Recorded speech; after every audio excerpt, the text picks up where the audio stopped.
Good morning.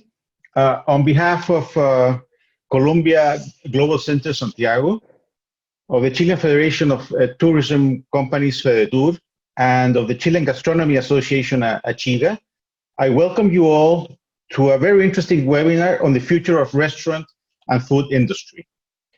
The level and number of registered attendees confirms this statement. It is no mystery at this point that the restaurant industry has suffered first-hand impact of the COVID-19 pandemic. For weeks or months, entire cities have been forced to shut down, and within them, the tourism industry in general and restaurants in particular have not been able to open to public, and when finally allowed, have been required to open with limited capacity in order to comply with social distancing. This has affected not only industry revenues and employment with serious levels of layoffs and furlough, but also suppliers, causing a major negative impact to the entire chain of payments. In Chile, we are used that when it rains, it pours. Whether natural disasters or economic crisis, they generally hit strong. And this case was no exception. The pandemic arrived after months of serious social unrest, which had already affected the overall economic activity, particularly in major cities where most restaurants are located. For this, governmental financial aid and eventually different forms of bankruptcy protection are already becoming recurring terms. Of course, financial distress caused by externalities, such as those mentioned, are not the only issues that will affect the industry in the future. Furthermore, additional market considerations need to be identified and effectively undertaken in order for market players to succeed in a competitive environment. This is why we are glad to present today's guests, Stephen Zagor and Ricardo Marculis, who will be formally introduced immediately by Chris Molinari, to whom I leave the screen now, and who will be moderating later the Q&A, time allowing. Chris, the screen is yours. Thank you, Manuel. Hi, everybody. My name is Chris Molinari. I'm the Communications and Programs Officer for Colombia Global Center Santiago. I'd like to thank you all for joining us on this webinar today. And a special thanks to our partners that Manuel already mentioned, FEDETUR and ACHIGA. As you know from the invitation, today we have two special guests. The first is Ricardo Marculis. He is the president of FEDETUR. He's the CEO of Chile's most important ski resort, Valle Nevado. And previously he worked at the shipping and logistics firm Ultramar, as well as at Banco de Chile. And from Columbia Business School, we have Professor Steve Zagor, who's joining us from New York. Steve is an expert in the restaurant and food business. He has developed and owned his own restaurant business and has also managed a New York City restaurant, a $10 million New York City restaurant. So he's got lots of experience in terms of managing from many different angles. He's a consultant. He's worked with many different companies of different sizes regarding food products, business, and restaurants. Steve, we will start with you for your presentation. We'll follow that with a presentation from Ricardo, just to give some local context and reactions to what you have spoken about. And just as a reminder to everybody, during the Q&A session or during any point of the presentation, if you have a question, please feel free to use the chat box and submit your questions through that. And all our videos, all of our webinars are always available on the Columbia Global Center's Santiago website. So please check in and you'll be able to see the recording of this and other webinars that we've put on. So to begin with, Steve, I would like to quote you in the last article that you published on your LinkedIn profile.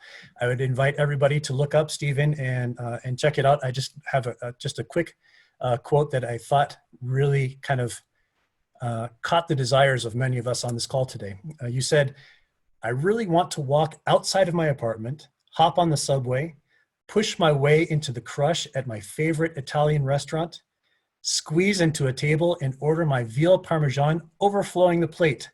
piled high with linguine and special red sauce. I really like that quote, Steve, so thanks for sharing that with us. As I said, I think it really captures the desire of many of people, not just in Santiago, New York, around the world. But the main question is, when will that happen? How will it happen, if it will happen at all? So with that, Steve, I'll turn the screen over to you. Thanks so much for joining us today. Thanks, Chris, and thank you, Manuel, and welcome, and thank everyone for coming today. And I hope I can shed a little bit of light and give some perspective. I have no miracles up my sleeve. I have no particular incredible magical formulas that I'm going to be able to give, but I can certainly talk about a lot of the things that I'm seeing, a lot of the things that I'm working on. As Chris mentioned, I've sat where many of you are sitting now. I've sat in a restaurant that I owned. Some have been closed over the years, some have not. I owned a chain of restaurants in Texas. I was one of the largest off-premise caterers in the state. I ran a $10 million restaurant. And later in my career, I ran the food and restaurant consultant practice of what's now called PricewaterhouseCoopers. When I was there, it was Coopers & Lybrand. So I've had the luck in my life of not only just being in the operating perspective, and which is essentially why I have very little hair. I've also been able to look and see how some of the top people make money, and some of the top people have a little smoke and mirrors and lose money, but make it look like they're making money. I always love when I read an article that said, these people were doing so well, we know they knew how to operate, but maybe they didn't. Because I'm always shocked at the large companies that I look at as a consultant and realize, are they really doing that? And these people are supposed to know what they're doing. So I have a short presentation, and I'm going to kind of do a share screen here for a moment. And let me quickly go here.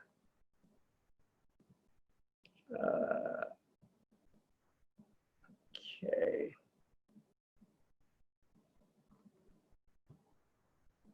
Oops, sorry. Now we got to get back here 1 second here.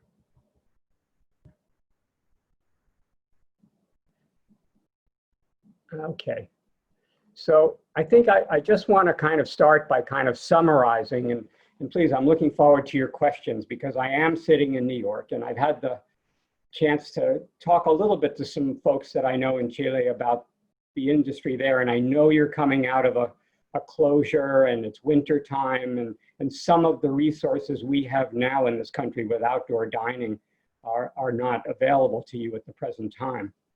But here we go. Let's talk about it and see if I can give you a little bit of insight into what you might be able to think about in the future. As Chris said, we're here to talk about you and what's going on in your world and what's going on now, some of the trends, any reinventions and such that are going on. I will tell you, I've been hired by a consultant who is a multi-billionaire based in Europe, who has decided that this is the great opportunity to be in the restaurant business in New York, a city that right now, New York has been through a pandemic war, an economic war. There are closures all over the place. It's so sad, and I was telling Chris before we started, when I walk down the street right now in New York City, there's so many stores that are closed, so many designer shops that are closed, so many restaurants that are closed. I look at a closure of a restaurant that I loved as though that I've lost a good friend, because restaurants are more than just food. Restaurants are experiences. Restaurants are an emotional link that we have to other people. And that's gone now. It's not the way that it was. And some of what we need to think about is bringing that back, understanding we're not just selling food, even though a delivery is a limited sensory moment. We're selling an experience, and we need to posture, even deliveries, we need to posture them as experiential opportunities. The sad part is, and we'll talk about this in a moment, when we use third-party deliveries, we're no longer exactly sure what leaves your restaurant and gets to the customer, because someone in the middle is taking that. Some person on a bicycle is bouncing it around. Someone They did a study here in New York, by the way. 25% of the orders that were delivered from restaurants through Grubhub and Seamless and third-party deliveries, the delivery driver had actually opened them and taken some of it out. 25%. So it destroys the effort that we put together when we sell food in a restaurant because we don't know what the customer's getting. So here we are. We're in this situation now. And you can see these are where we are now. We're in a lockdown. We're just letting our staffs go. We're in the worst possible situation. No one would have ever thought in January of this year. I know you've been through social issues that have also put you kind of on the back, but who would have thought something like this could happen? And it's not just us. The people that you buy your food from, the farmers, the people, the services that we provide, everyone. There's a large wholesaler here in New York called Baldor. Baldor is a mega company. They import a lot of stuff from Chile as well, but they're also a wholesaler to wholesalers. And a friend of mine runs Baldor, and I talked to him recently, and they've actually started selling direct to retail because they need to bring some level of business, since 90% of their business was either through contract food businesses or through commercial restaurants. So it's hurt everyone. There's a famous butcher here in New York called Pat LaFrieda. I don't know if anybody's ever heard of him. He's one of the few designer meat companies that there is. And even he was quoted in the newspaper as saying his business is so far off, he's not sure it'll ever come back again. Many restaurants will never reopen. There's two things we think about in the world. One is called return on investment, which is how much money you make from how much money you invest. And the other I like to talk about is called ROA, or return on aggravation. How much aggravation are you willing to put up with for how much money? And at some point, the aggravation quotient just is more than it's worth. And people just decide never to reopen. And what's interesting, I was actually interviewed the other day by the Wall Street Journal, and we talked about this. A lot of restaurants they don't declare bankruptcy. You never know they're closed. They just don't open. It's like, okay, let's stop. Okay. And then this is something we don't understand and people need to realize. If the country said, if the pandemic disappeared tomorrow, or at least subsided to a very, very low level, and the government said, you can open on a limited basis, on a careful basis. Studies have said, even at that point, people are not going to herd back into your businesses. They're not going to rush because we've been hurt. Our friend has hurt us.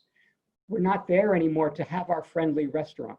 So it takes a while for us to get back into going out. It takes a while for it. And it's not, by the way, just a pandemic. Anytime there's an economic crisis, we don't automatically, we're slow to react when it stops.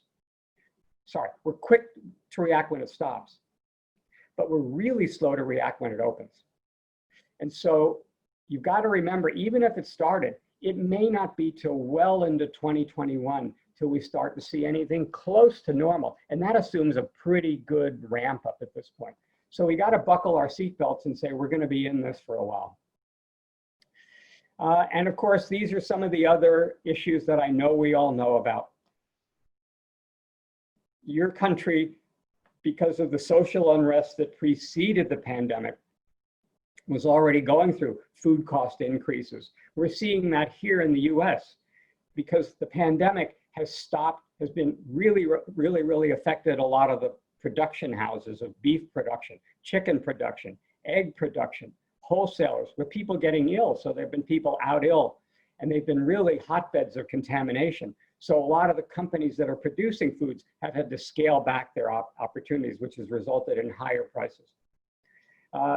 Some products have become less available than they used to be.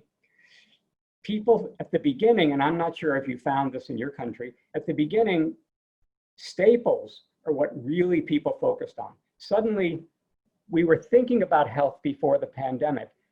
When the pandemic hit, we put health on the shelf, and we were eating baked goods and sweets and cookies and drinking alcohol and wine and kind of doing all the things that we would not do if things were going well.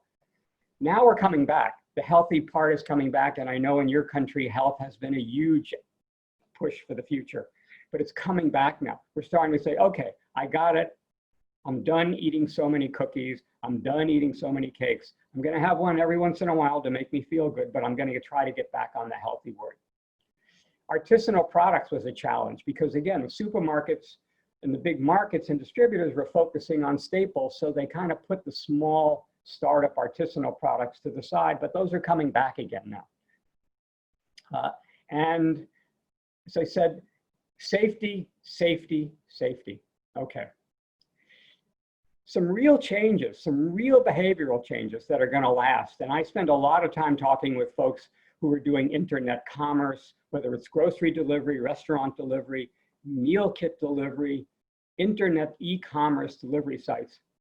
There's a giant swing to home delivery, which you're seeing in your country, that will not go away. There are people who are ordering at home that never would have, especially older people that never would have in the past. Now they found it works pretty well and not too bad. And this is always going to be a part of their life.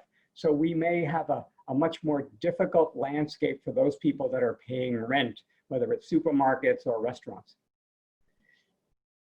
The experience of dining out is going to change, and I'm going to come back to that in a moment. Real estate.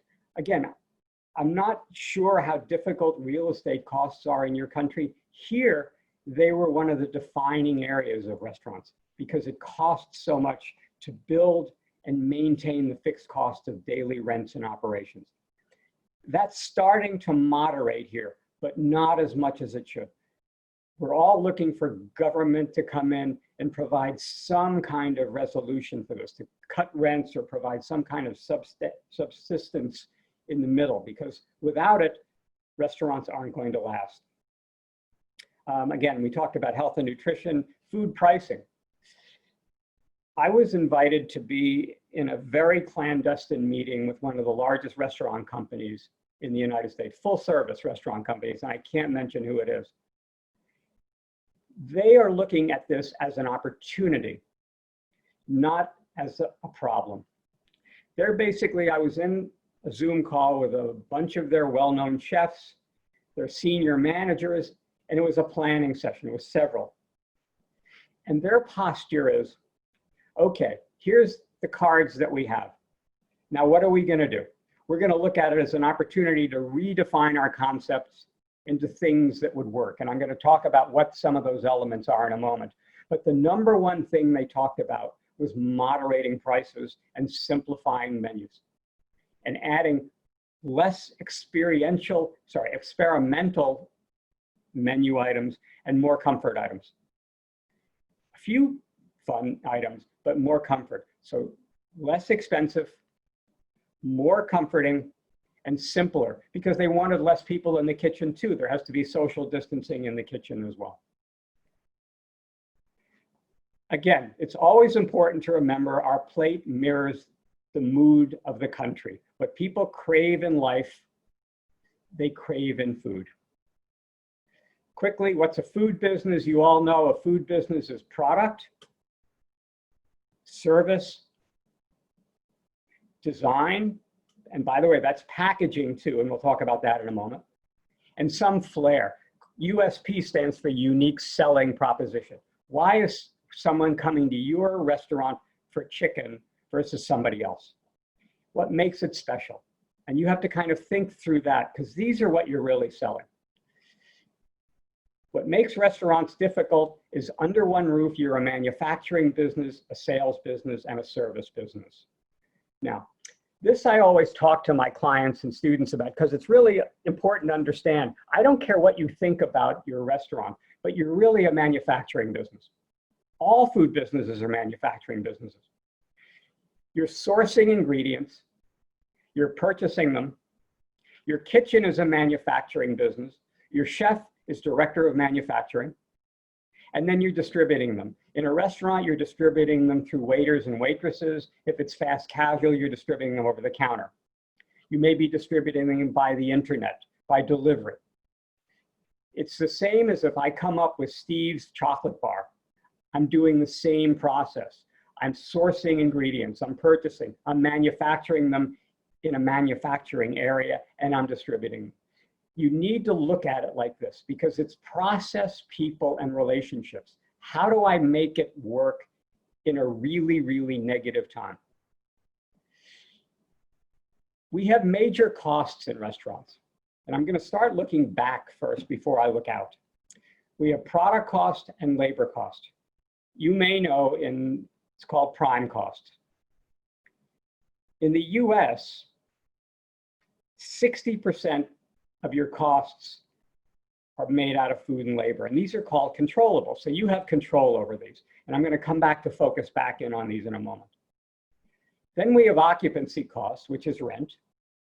And then we have other overhead, everything from paper goods and insurance and credit card and all the things that go in.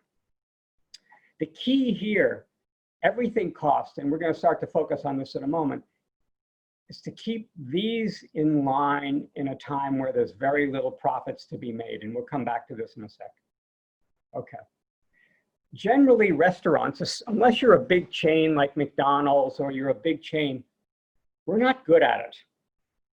It's just not what we do. We're in the business of pleasing people. We forget we're in a manufacturing business. If you kind of look at this quickly, the most controlled businesses are these out here. Nabisco, they know how much an Oreo costs to the microcent. McDonald's really knows how to make money. Then we have some of these home delivery companies like Blue Apron. Chipotle, less, because Chipotle is not quite as systematized as a McDonald's. And then we have casual chain restaurants. And then we have artisan manufacturers. From here, we start to get over into more revenue-focused companies that are less controlled with costs and are much more about making money. And then here we have ethnic restaurants, your local cafes and bistros, your local businesses who are even less because they're much more trying to get the food out.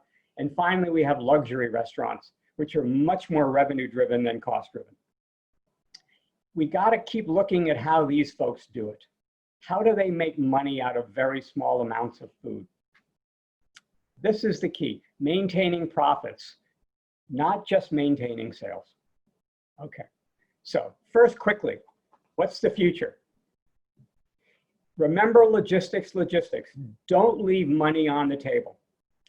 Look at your menu for simplifying, understanding what's going to sell and what you can simplify to prepare with less time. Maybe make more with less labor hours.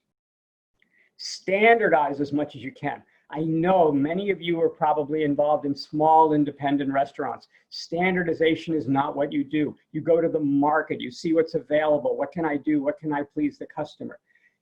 We need to have a little bit more standardized mindset. Remember, manufacturing makes money on how they repeat over and over than reinventing every single day. Every item needs to be looked at for profitability. If I had time, I would go through a whole system of how you work a profitable recipe, but I don't. But keep in mind, we know we cook now because we've done it so often. But are you really making the money that you should? Believe me, I've worked with some of the largest restaurant companies in the country and looking at how much they make, and they make a lot less than they think they are because they're not good at following the profitability structures. Look at your ingredients. Can you make changes that things that cost less or have better yields or better results? Purchasing. The chain restaurants purchase in giant quantities with big numbers. Look at doing purchasing collaboratives. We're starting to see that in the United States. Band together, 4 or 5 restaurants, 6 or 7 restaurants saying, you know what, I need certain things we all buy. We buy salt, we buy this, we buy that. Let's buy it together. Why not collectivize?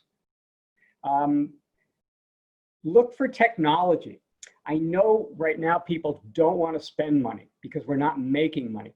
But technology over the long haul is where restaurants are going. And I'm not sure we'll have enough time, but I have some technology I want to show you here in a moment. Remember your pricing strategies. People need to spend less right now. So make it affordable but profitable. And try to negotiate any fixed cost you can. I know that's a miracle. There are landlords that won't talk to you. There's costs of insurance and things that won't go down. but we're all in this boat together. Push as much as you can. Don't forget though, restaurants are your friend. Let's talk about maximizing revenue. Okay, how do you do that? Well, first, we have to balance hospitality warmth, even in delivery, with hospital safe. Packages need to be sealed. Packages need to be shown that they're safe, whether they're wrapped in plastic. Whatever it is that we need to convey to the customer, that we hear you, we know that we're all in trouble together. Remember, you're always in control of people's senses. So make sure that when that package opens, the food looks wonderful. The food smells wonderful. And it's safe, but our five senses are being overdriven. And be out on social media. I know in your country, social media is incredibly active. Instagrammable is huge. Social media websites, drive traffic, be active on social media. Get lots of voices out there talking about what you're doing. I keep coming back to emotion. Emotion, we don't realize how important emotion is in the decision. If I had you for a long, long time, I would go into great detail on this. So many studies have talked about this. I will recommend a book for you to read. If you have some time, there's a book by a behavioral psychologist named Charles Spence. It's called Gastrophysics, and it understands why people buy food from an emotional content. We're really reptilian animals. We're not thoughtful consumers. Okay. Now, when you think about sending food home, this is interesting. I got a call last year from a company that I can't really tell you who it is because I had to sign a 20-page confidentiality agreement. They're a major technology company that you know very well. I'm sure you have something in your home that they make. And they're not in food that we would think about. And I was in this little tiny office in a walk-up in New York. And this is a multi-billion-dollar company. And they said, we are planning the future. We're the future thinkers. And we know that in the future, food and technology will merge. And we want to be there when it does. So what we talked about was this. People who order have basically 5 buckets of who they are. Believe it or not, there are people out there that hate to eat. Some of you may hate to eat. Eating is something you have to do to survive. Then on the other side, there's people that I like to call food sluts. People who are addicted to the act of eating. They'll eat anything. Maybe you know people like that. Maybe you are somebody like that. You eat emotionally and passionately whatever's in front of you. Then there's these people, which is really big, and I know in your country this is also big because of the convenience store industry, is food quick. It's convenience food. Food that's delivered to your house, that's either cooked or needs to be minimally cooked, or already is assembled in a meal kit form, or has any element to be able to put together that is very, very fast because we're not so sure about what we need, but we need it fast. And then of course, there's those of us that are totally food centric, which no matter what, we will love food. We talk about food more than we talk about meetings and more than we talk about politics. And finally, there's those of us that are totally food obsessed. The next shiitake mushroom, I don't care what I have to do to find it, I will find it. Now these buckets are not necessarily black and white. We do move around, but this is a really important bucket. And this is what a lot of these electronics companies are looking at. They're putting together a system now, and I'm going to show you a part of it in a sec, where if you're sitting in your chair, you would not even need your phone. It's almost like an AI Alexa system. You'll say, you know what, tonight I think I'm going to have my grandmother's recipe of chicken. You don't even have the ingredients in the house. And in 25 minutes, it's on your stove. That's where they're going. So these are the future things. Now, let's talk about revenue. How do you get people to be, where are we in this horrible situation? Well, right now is the dawn of, not that we didn't like fast casual and fast food, but fast casual and fast food plays very well in a pandemic because of the touch points. It's hard to eat in a restaurant, harder to eat in a restaurant unless it's outdoor dining without worrying about it. So a lot of, in the States, a lot of full service restaurants are turning into fast casuals. If you can, drive-throughs are gigantic. I know in a city it's impossible, but even companies like in the US, Shake Shack, which has been a giant phenomenon selling hamburgers, they're urban. Now they're building all of their new locations, smaller footprint with lots of drive-up windows. Adding in pickup windows, if you aren't already. Using app orders, tablet ordering. Tech is going to be huge. I know your country and our country, everyone is attached to their phones. You've got to have apps in advance. I'm sure you already do, as much as you can. Smaller footprints. New restaurants are smaller because people aren't coming in. In fact, Starbucks has come out with they're rolling out 300 restaurants in the next few months that are all pickup restaurants, very small pocket restaurants. Price sensitivity, we talked about. Delivery, I know you have Uber Eats, Rappi, these are the companies. Self-delivery, if you can obviously self-deliver because of the cost, and you also have total control of the food item when it gets to the customer. But these are the way of the world, and there's no remedy right now. Even in the States, people are bitter about how much it costs them, 20%, 30%, 20 of whatever their fee is. But we have to go with it now because this is the way we have it. I have another client. He's building a delivery-only restaurant, and he's building in the cost into the cost of doing business of all of these food items. He's increasing his food items to the point he's cutting his cost, increasing the food margins so that he can afford the delivery. Loyalty programs, electronic loyalty programs to keep people coming back. Now, there's something here, and I was just commenting to Chris and the folks this morning about ghost kitchens. I don't know if you have ghost kitchens in your country. That's become gigantic here. There's several huge companies that have been funded with millions of dollars. A ghost kitchen has two forms. Number one is if you have a restaurant that is under capacity, you could start, supposing I am selling hamburgers out of my cafe. Well, I could start a pizza restaurant out of the same cafe. Online, it doesn't, because people are not going to visit, so I have two restaurants essentially operating out of one location. Remember, ghost kitchens are kitchens that are only operate virtually. They're not retail businesses that you can walk in.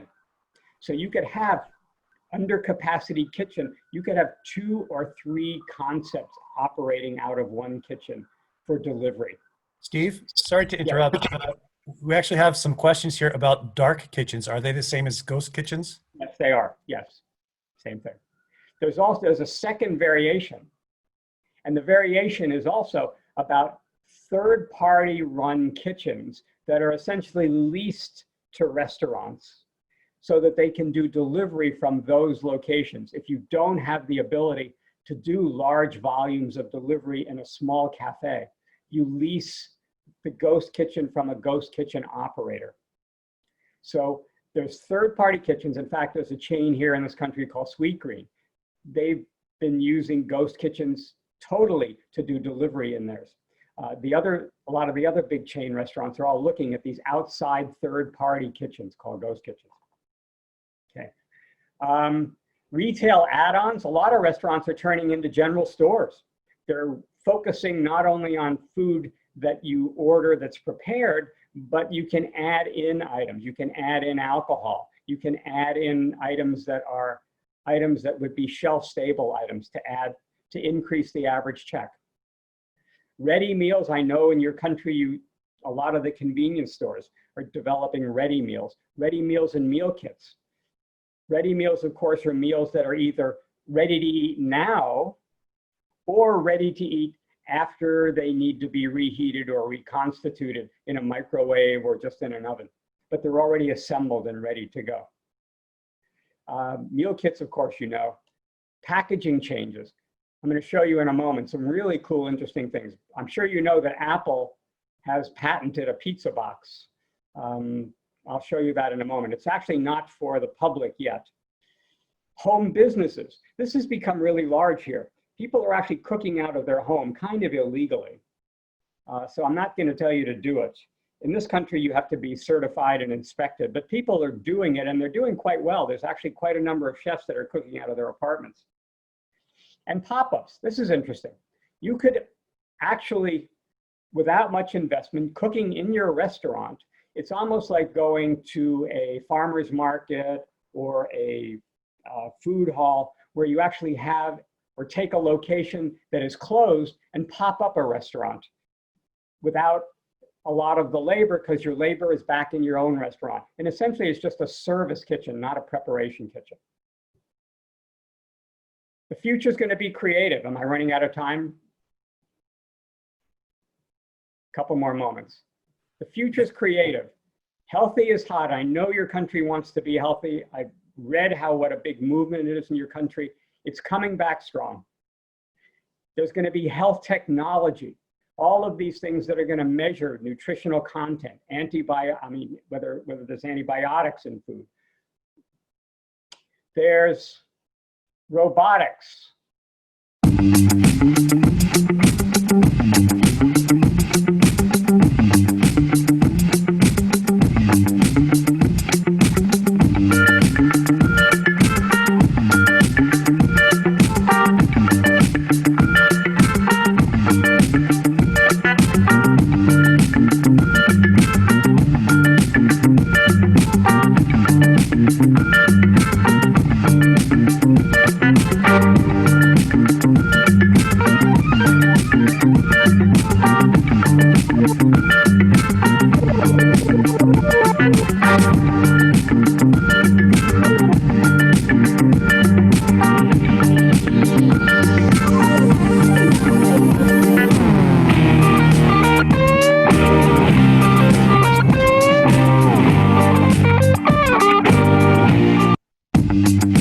So the robotics, and as I mentioned, there's AI, and I'll show you this.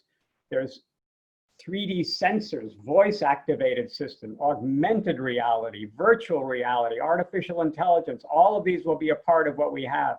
This is a Walmart patent for a 3D virtual food store where you will put on glasses and gloves in front of your computer, and it will walk you through the aisle of a food store, and it will actually, you can take things off the shelf, you'll be able to smell them, put them in a virtual food cart, and they will be delivered to your house in 20 minutes. Here's where the future goes. This is labor costs. I'm not going to talk about this. And here's different levels of technology. I'll send Chris a copy of this presentation if he wants to send it out to anybody. But these are some of the other areas: digital receipts, mobile POS, tableside ordering, all of these areas of technology that are coming on in the future. And this is bio payment, where your hand is actually no longer credit card, no longer Apple Pay. It's actually your bio hand. Vending machines are gigantic now coming on. This is a bread baking vending machine. This is a hydroponic vending machine. This is a pizza vending machine, cupcake, burrito. They're low labor. There's a few huge companies in the States now doing fresh salad vending machines. This is some of the packaging. This is a McDonald's package for bicycles. These are packages designed to maintain. Look at how beautiful it presents. Remember sensory marketing. This is the Apple patented pizza box. It protects the pizza from getting soggy. It lets it vent, keeps it crisp. This is an Apple patented paper bag that is fully recyclable, and it protects the food.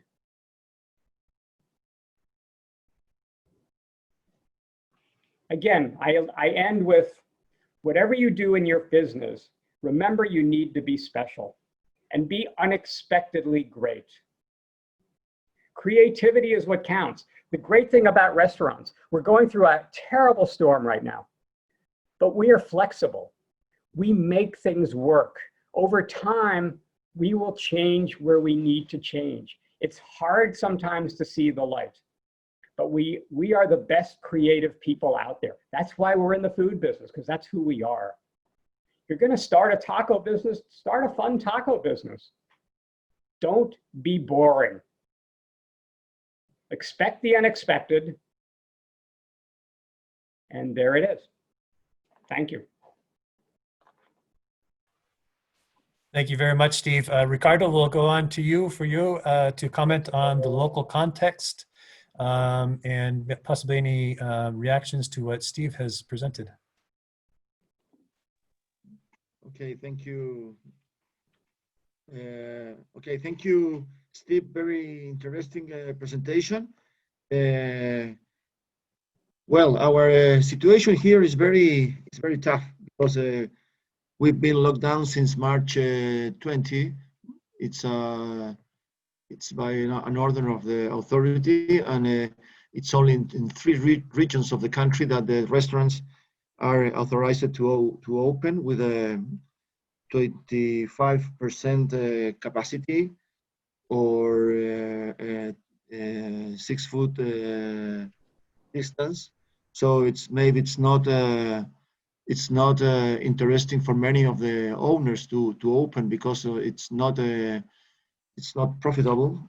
So we have to wait until we will go to the next step, where the restaurants maybe are going to be allowed to work at 75% of their capacity, and maybe it will be more interesting for many of the players to open.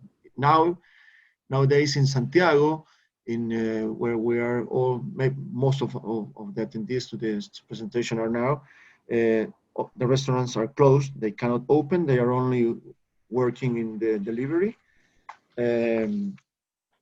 But I want to give some figures. Until last year, the restaurants industry had around 60,000 companies in all the country, and used around 320,000 workers.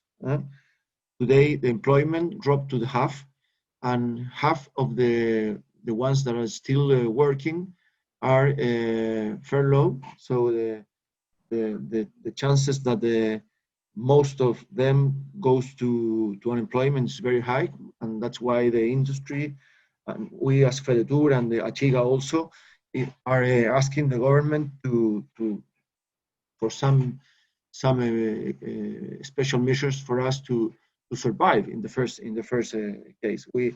We ask them to give the industry loans with special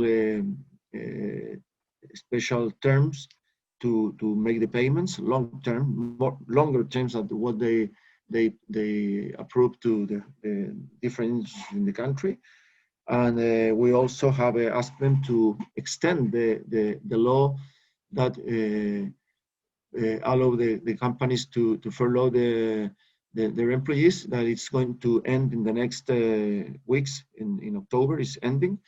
And now in the parliament they are discussing an extension of the law, and that we hope they allows the tourism industry in general, including the lodging part of the industry, food and lodging, to extend it for 5 months at least. And we have asked them for many measures that some of them have been approved by the government, but some of them are not approved because the Chilean government decide to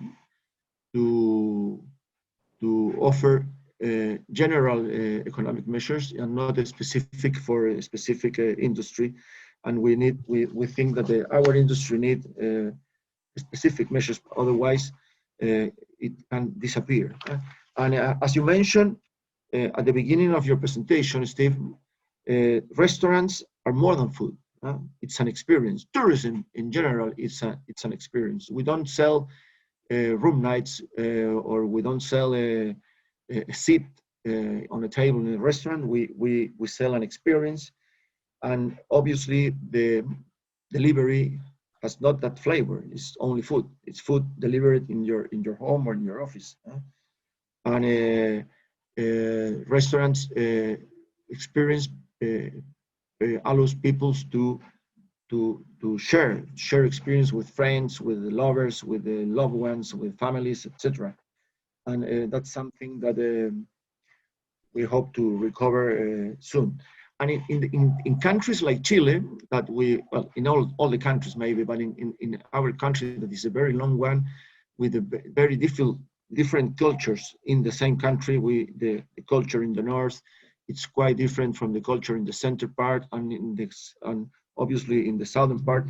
And each of the regions of the country has its own local food, local flavor, because they have in some of them their strength is in the lamb, other is the lobsters, other is the seafood, other is the meat, etc. So it also allows the tourists to know the culture through the food. So it's a very important part of the experience. As you mentioned, our industry has been suffered from October 2019 because of the social events and the riots, mainly because because of the riots, many restaurants were vandalized, were fired. Many of them had to close to avoid that. And after that, when we were thinking that things were going to improve, then came the COVID-19 pandemic. So it's been one thing after the other. So we are in a very, very tough situation now. Many companies facing the bankrupt, and many companies facing the possibility to close forever, as maybe you mentioned in your presentation. And for the future, we have many challenges, and it was very interesting, I think, for all the people attending to this presentation to watch your presentation, because here we haven't had the experience. Now we have to work on cost control, as you mentioned, standardization, and it's a very interesting thing. I think that one of the things that impressed more of your presentation, Steve, is your point of view that the restaurant industry is a manufacturing industry. That point of view, in terms of the products, the way that we have to work in the future, it's a very, very interesting thing. And I think that we also face a very important challenge in terms of the cost that we are going to face, because the implementation of the health measures that the government has, or the protocols that we are as an industry have decide to implement, have a cost. And obviously for a small restaurant is more expensive than for a big chain that has more a scale economy that the small ones doesn't have. The reinvention, it's going to be something very interesting, and something that is happening here that you also mentioned in your presentation, that I think is very important, is that the home business. That is a kind of an unfair competition, because the lack of compliance on the regulations. The restaurant industry in Chile, and I think in the States too, is a very regulated industry because of the health. The Ministry of Health in Chile is very active in the fiscalization. I don't know if it's the correct word, of the compliance of all the measures. And now we have seen many people selling frozen food through Instagram or through the social media, and maybe it's a unfair competition to the restaurants that are trying to make the day, and on the delivery, that even it's a very small business for them too.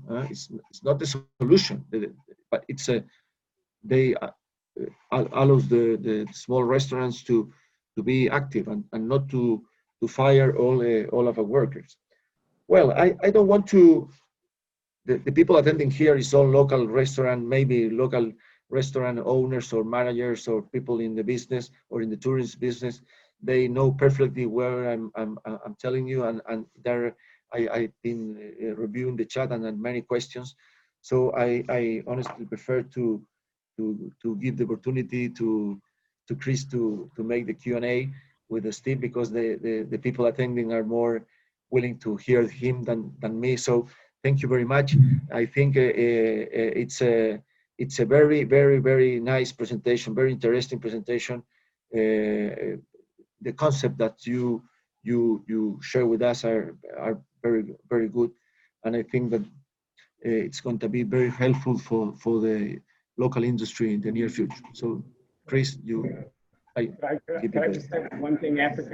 Just a question, Ricardo, after what you said.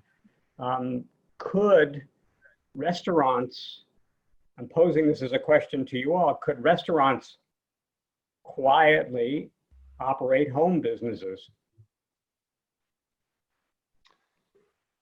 Wow. Because there are a lot of large corporations in the US that own very small businesses and they don't want them to know. Yeah, Just posing it as a thought. If it's a big thing in Chile, why don't restaurants get a part of that quietly? Between all of us, don't tell anyone. Yeah, maybe they could, and maybe they are doing some of them, but because of when you buy through Uber Eats or Rappi, normally they go and pick up the foods in the restaurant. What we have been seeing in the last year is that many restaurants, because of the boom of the delivery before the pandemic, last year was very big booming with the Uber Eats and Rappi, and there were many restaurants that were putting some manufacturing kitchens in some parts of the city far from their local. Many famous restaurants were putting some manufacturing kitchens in order to have places to only to deliver. And I don't know if they're working that way now, but we are a very regulated industry, and the authorities have an eye on us. So maybe the local owners of restaurants maybe are not willing to go into the risk that they got closed. Understand. Thank you, Ricardo, for your observations. We have a number of questions here. I'll try to get through all of them if we can. Maria Stella is asking, why is it so hard for restaurant owners to understand that they're also manufacturing industry? Are they blind to that? And I'd like to do a kind of a follow-up on that. If they embrace being in the manufacturing industry, how do they put their own unique spin on it, make the wow factor for people to really enjoy the dining experience? Because you're manufacturing an experience, not just the food. And what you need to do is every single day, you need to do it over and over again, which is why you're manufacturing the experience. You're training the service staff to do the same thing over and over, to be hospitable. You're training the process. And remember, it's people service process. So you're training the people to do the same thing over and over. It doesn't, not necessarily an assembly line, it's a standardization process.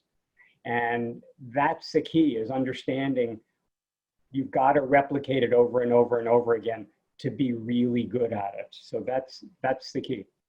And don't make manufacturing sound like it can't be good. Manufacturing can be really good if you control it and make it that way. Okay, great. And kind of a follow-up on that, and it's something that you mentioned in your LinkedIn story, safety. the internet search, is food delivery safe, has increased 650% since March. What can restaurants do to guarantee this on one hand, and then how can they communicate that to their clients? That's the biggest challenge. I don't think there's any guarantees in anything, especially if you're the only way you have at least control is if you're doing your own delivery and you know the people that are actually carrying the food and you know how it's going to be, how the food's going to get there. But there's no guarantee. I mean, there are companies now that I've seen here where essentially they'll take the food, they'll wrap it in a plastic, they'll seal the plastic, which of course may not be good for hot food, steaming it up, but they're doing the best they can to show that this is a totally, they call it touchless delivery. Meanwhile, you don't know how it's been banged around or moved around in a bicycle or in a car. Unfortunately, there's no guarantee. It isn't. You can minimize the threat, but you can't. It's getting back to Chris, what you were talking about in my LinkedIn write-up. I'm a little bit of a cynic because I've owned restaurants and I've worked and I've been in thousands of restaurant kitchens. We've had restaurants here in the US that have been closed because the health department pops in the middle of service right now and sees none of the staff are wearing masks or gloves and they shut them down right away. We have to be so vigilant in inspecting and protecting and developing our follow through, because we can have the best policies and procedures in place. But you guys and gals know, if you've been in the restaurant business, all it takes is a waiter or a cook that says, you know what, it's too hot back here, I need to pull this down below my nose, and then why wear a mask?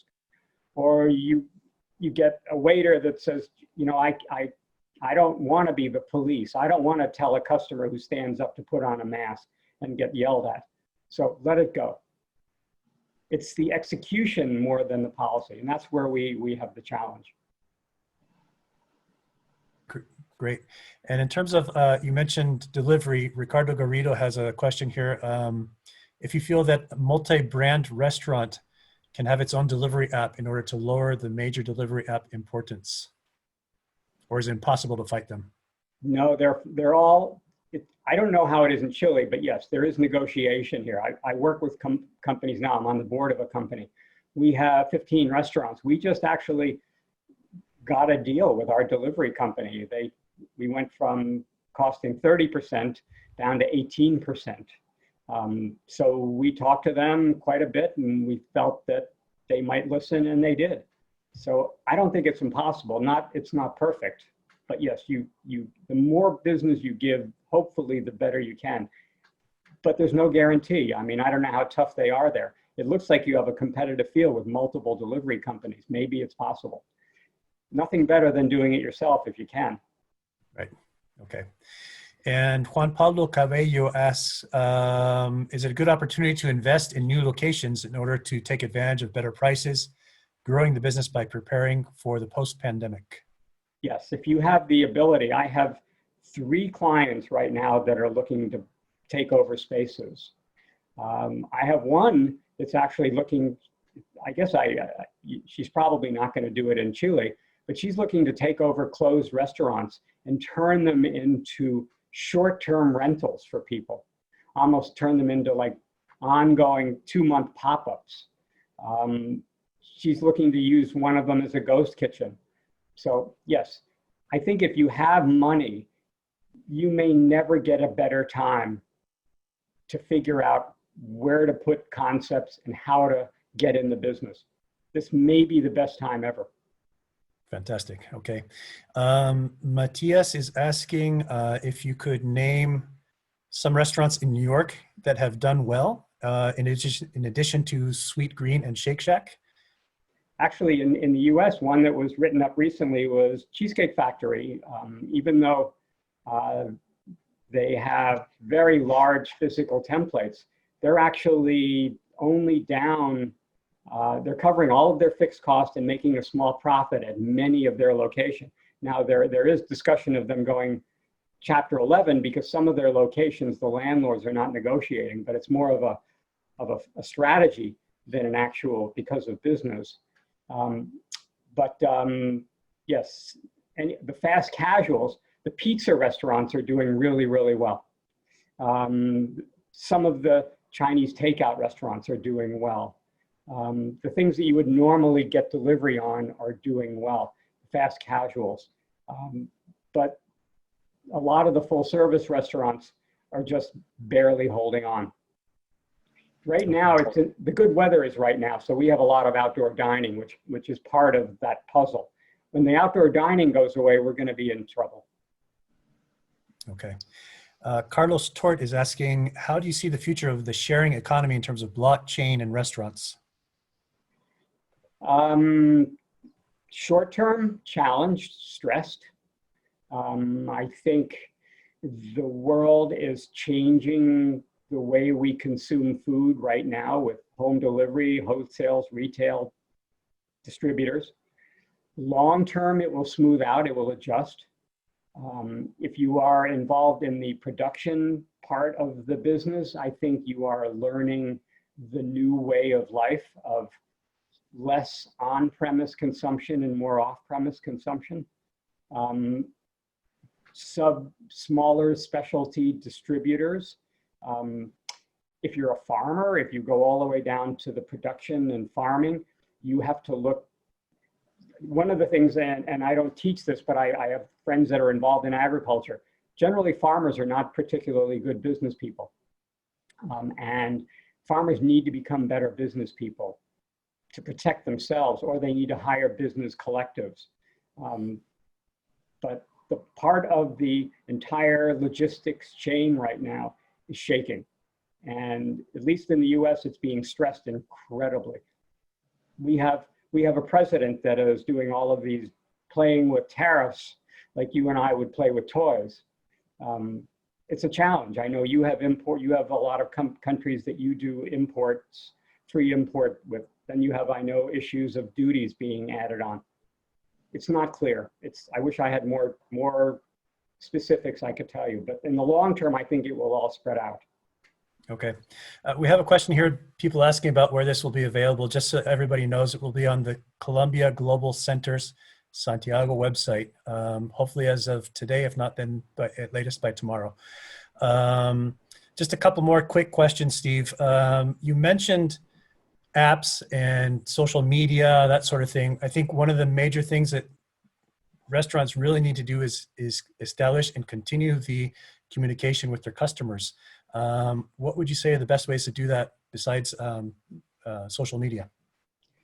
There was a case study recently I read about a restaurant chain. They are doing phenomenally with text messages.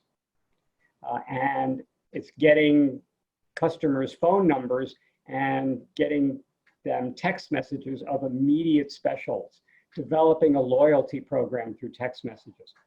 Obviously, Instagram is huge and creating a buzz on Instagram. If you just have a website, it's okay, it's a good start, but you have to have an understanding of how people get driven to your website. So it has to be very active out there. You have to have constant monitoring, constant reaching out, constant pushing it out there. There's no miracle. If you're not good at it, and a lot of us aren't because we're restaurant people, we're not social media people, you should find somebody who's younger, pardon the expression, I know I'm not allowed to say these things because I have a younger son who's way more savvy on the tech world than I am, who can help you position yourself in the media. There's tons of people out there that hire out by the hour that will help you strategize a social media presence. I would look for a professional. Fantastic. Okay. And we're just about to wrap up. I wanted to close with one last, maybe a little bit more lighthearted question. One of the recommendations that I saw when I was researching this is to sell more alcohol because you get more margins on alcohol. So my question for you is, do you have a favorite quarantini? Quarantini? I'm probably not the one to ask because I don't drink. Okay. But if I was drinking, and in my mind I still drink from time to time, I would certainly have the stronger drink the better. I'm looking for maximum a maximum numbing. So, Fantastic. but that would be my go. Is marijuana legal in Chile? No. It is not legal, but it's not fully prosecuted either. Uh-huh. Just kind of look the other way. Okay, then maybe you need to start thinking about brownies laced with marijuana, like that direction. Well, thank you so much, Stephen, for your presentation. Welcome. Ricardo, for your comments. Thanks to everybody here for participating. Our partners, Fedetur, Achiga, and as I said, this will be available on our website in Colombia Global Center Santiago. I invite you to follow us on social media. We're on Twitter, LinkedIn, Facebook, Instagram, etc. Thank you all very much. Have a wonderful day. And again, Steve, thanks for the wonderful insights. My pleasure. May the force be with all of you. Okay. Take care. Thank you, Steve. Take care. Nice to meet you. Bye. Nice to meet you Pleasure all. to have you here. Take care.